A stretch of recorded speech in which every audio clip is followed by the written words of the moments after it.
जो बहुत चिड़चिड़ा हो जाए, बहुत अपशब्द कहना, बहुत ताने देना, बहुत गाली देना, बहुत आड़ा टेढ़ा कहना, जरा जरा सी बात में बिखर जाना, क्रोध आ जाए।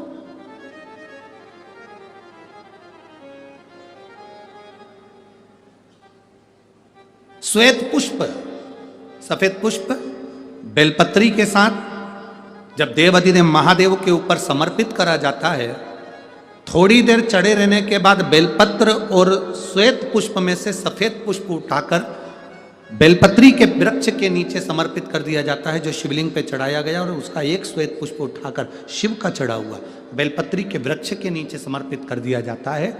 वहां की मिट्टी को उठाकर अपने घर के द्वार का स्पर्श करा दिया जाता है, तो क्रोध करने वाला व्यक्ति, चिड़चिड़ करने वाला व्यक्ति कुंदकेश्वर महादेव का नाम लेकर जब वो रज लगाई जाती है, मिट्टी लगाई जाती है, तो वो धीरे धीरे क्रोध करना बंद कर देता है। घर में पूरे शांति और आनंद की अनुभूति होने लगती है। ये कुंदकेश्वर है, ये साधारण नहीं है कुंदकेश्वर। माता पार्वती ने कुंदुक उठाकर प्रहार करा, और जैसे ही माता पार्वती ने कुंदुक उठाकर प्रहार करा, प्रहार करते से विदल उत्पल के ऊपर प्रहार करते से विदल उत्पल के प्राण चले जाते हैं, और वो कुंदुक भगवान शंकर के चरणों में जाकर गिर जाता है। जब शिवजी के चरणों में कुंदुक जाकर गिरा, तब शंकर भगवान के चरणों में माता पार्वती जी ने जाकर देखा तो उनके चरणों में चोट लगी हुई थी, क्षमा मांगी, चरणों में गिर गई मां। और शिवजी ने कहा, पार्वती तुम दुख ना मनाओ, तुम्हारे कुंदुक का मेरे चरणों में गिरना, मेरा नाम आज से कुंदकेश्वर होगा।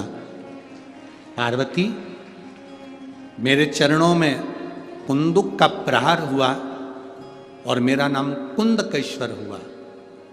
आज के बाद मृत्यु लोक में रहने वाला व्यक्ति, उसके शरीर में अगर कोई रोग, कोई दुख व्यापेगा और वो मेरे कुंदकेश्वर की कथा को पूरी सुन लेगा या कुंदकेश्वर के नाम का उच्चारण कर लेगा, तो उसके दुख का, उसके शरीर के रोग का मैं निवारण कर दूंगा। वो कुंदकेश्वर महादेव है। बोल कुंदकेश्वर महादेव की। वो कुंदकेश्वर महादेव, कुंदुक का नाम रखकर कुंदकेश्वर।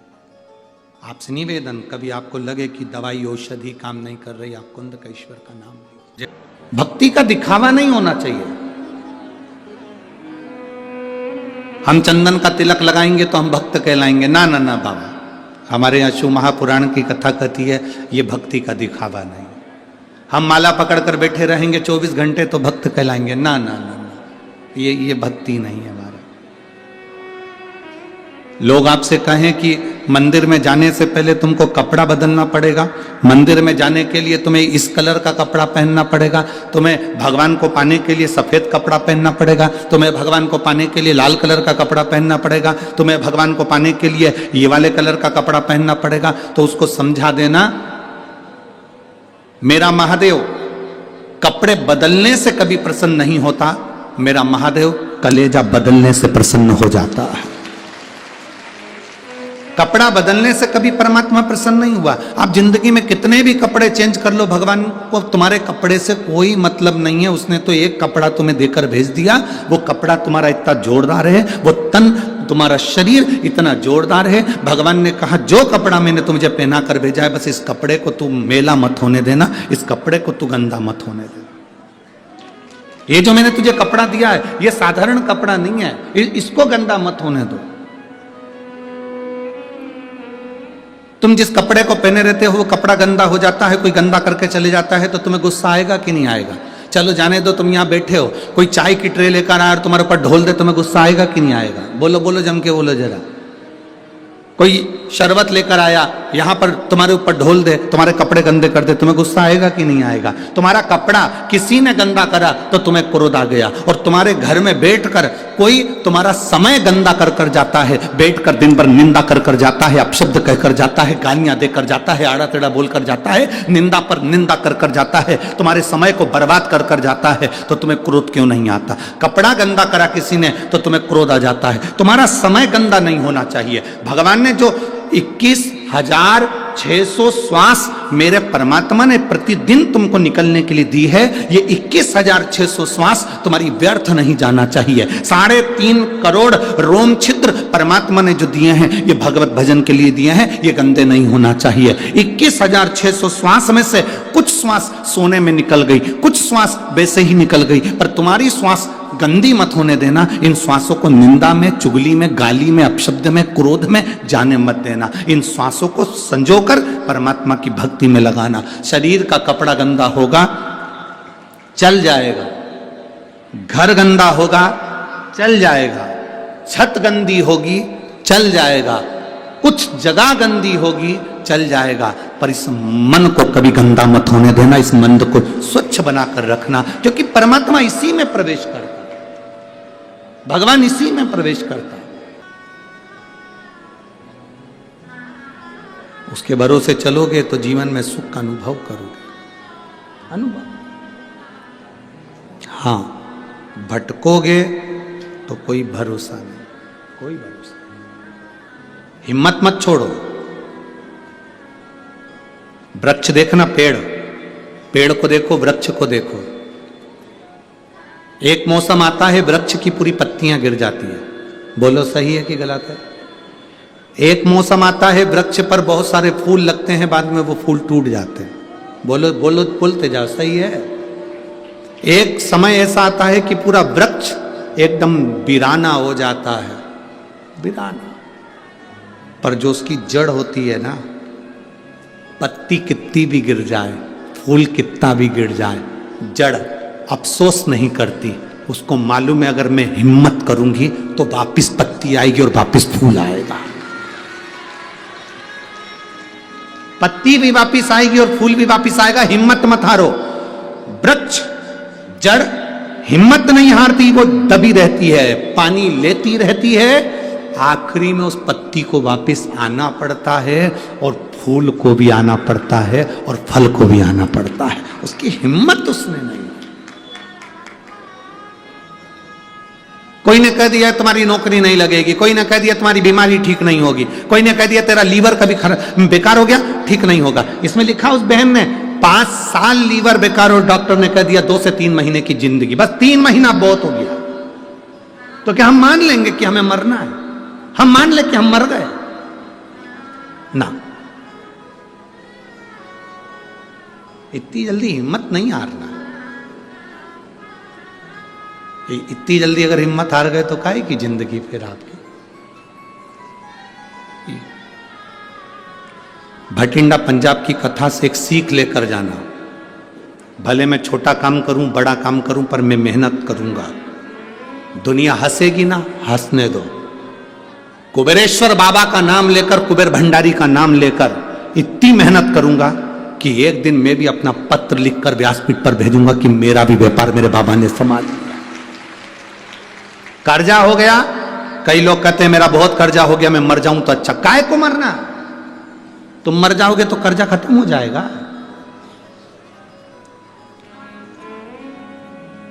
फेल हो गए तो सोचा कि मैं मर जाऊं तो क्यों मरना?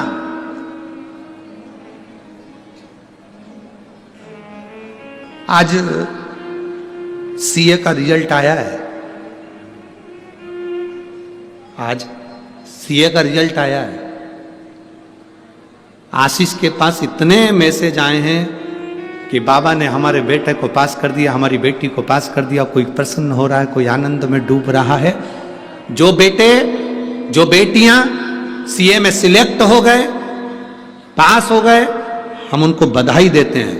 पर जो रह गए, जिनका सब्जेक्ट रह गया, 1 सेम रह गया या 2 सेम रह गए, घबराना नहीं है। बिल्कुल मत घबराओ। फिर मेहनत करो, फिर पढ़ाई करो, इतने दिल से पढ़ाई करो, और आखिरी में जब एग्जाम के लिए जाओ तो बाबा को एक बेलपत्र लगा कर जाओ, फिर निकलोगे। इतनी जल्दी हिम्मत मत हारना कि मैं रह गया या मैं कुछ। निकलेंगे भी, कुछ रहेंगे भी।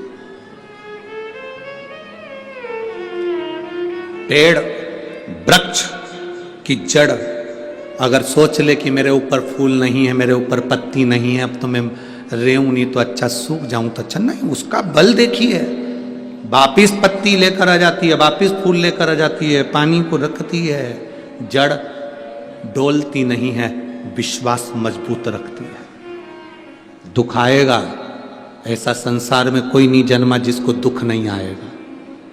भगवान राम जी की जिंदगी में दुख आया, बोलो आया कि नहीं आया? भगवान राम जी की जिंदगी में दुख आया। भगवान कृष्ण के जीवन में दुख आया, जन्म कहीं हुआ, पढ़े कहीं, राज कहीं का था, भागना पड़ा युद्ध का मैदान छोड़कर। दुख नहीं तो और क्या है? ऐसी कौन है जिसकी जिंदगी में दुख नहीं आया? माता जानकी जी के जीवन में दुख था, माता रुक्मणी के जीवन में दुख था, राधा जी जिनका आप नाम स्मरण करते हो, क्या उनकी जिंदगी में दुख नहीं था? कितना दुख। मृत्यु लोक में आने के बाद परमात्मा को भी दुख भोगना पड़ता है, तो आप और हम कोई अलग से नहीं आए, हमको भी दुख भोगना पड़ता है। बस इतना याद रखना, राम जी की जिंदगी में दुख आया था तो उनने शंकर जी की पूजन करी थी, फिर लंका पर चढ़ाई करी थी। भगवान कृष्ण के जीवन में दुख आया था तो उन्होंने नागेश्वर की स्थापना कर कर भगवान शंकर की पूजन करी, तब उनके घर में संतान की प्राप्ति हुई। सीता जी के जीवन में दुख आया तो उन्होंने शंकर जी की पूजन करी। राधा जी के जीवन में आया तो उन्होंने शिव जी का पूजन करा। 33 कोटि देवताओं के जीवन में दुख आया तो उन्होंने शंकर की आराधना करी और उस दुख का निवारण हुआ। आपकी जिंदगी में भी दुख आए तो एक लोटा जल पकड़कर शिव जी के मंदिर जाना और दुख का निवारण करेगा। बोल बम का नारा है, सारी समस्या का हल, वो जीवन में दुख का निवारण करेगा। अंधकासुर ने मांगा कि मेरे प्राण ना जाएं, अंधकासुर ने मांगा कि मेरे प्राण ना जाएं, ब्रह्मा जी ने कहा मरना तो पड़ेगा, मृत्यु निश्चित है, मौत आएगी, मरना तो पड़ेगा। बादाम खाओगे तो भी मरोगे, नहीं खाओगे तो भी मरोगे, गुलाब जामुन खाओगे तो भी मरोगे, नहीं खाओगे तो भी मरोगे, पार्लर जाओगे तो भी मरोगे, नहीं जाओगे तो भी मरोगे, कथा सुनोगे तो भी मरोगे, नहीं